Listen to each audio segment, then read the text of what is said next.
Alright, here we are, beautiful Gitxsan territories in what is known as Northwest British Columbia. And we have our really cool old squash down here.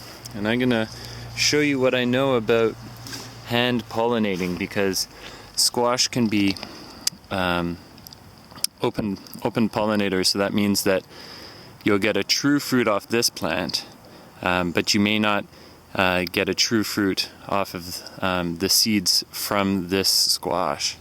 So to get true seeds, you want to make sure that the pollen from the male flower goes into the pollen of into the stamen of the female flower. So here we look at this beautiful flower. It just opened up overnight, and here you can see the developing fruit. And so inside, that's where we want to get the pollen. And you can kind of see the symmetry inside of there with how the seeds are inside the fruit once it's developed.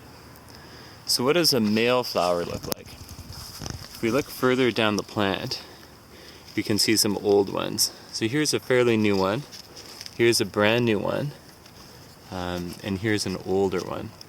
So the males come quite frequently. And you can tell because, see, there's no fruit on there. It's on a long stem. And when you look inside, the inside looks different as well.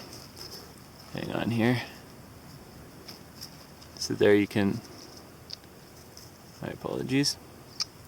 You can see the inside looks different. And so what we use two tools.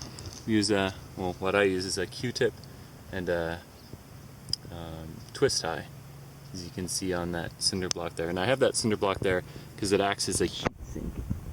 So what I'm going to do, I'm going to put this right into, sorry, I don't have a tripod. So here's that new flower.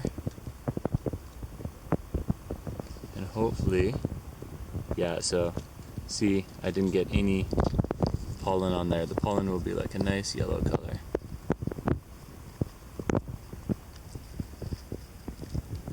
So there you can see just on the end, I don't know if you can see, just on the end there's a little bit of yellow there. So I'm just going to touch that back into the... So that's an example. Once I'm done, I will try to get some more when I'm not filming. But then I take my twist tie, because once I get the pollen that I do want in here from the really cool old squash, what I'm going to do is I'm going to use this twist tie and I'm going to close up this beautiful flower, and I'm going to keep it closed. And that way no ants or other bugs pollinate it with another squash, because in our garden we have another squash. So there you go. And that's what I know about that.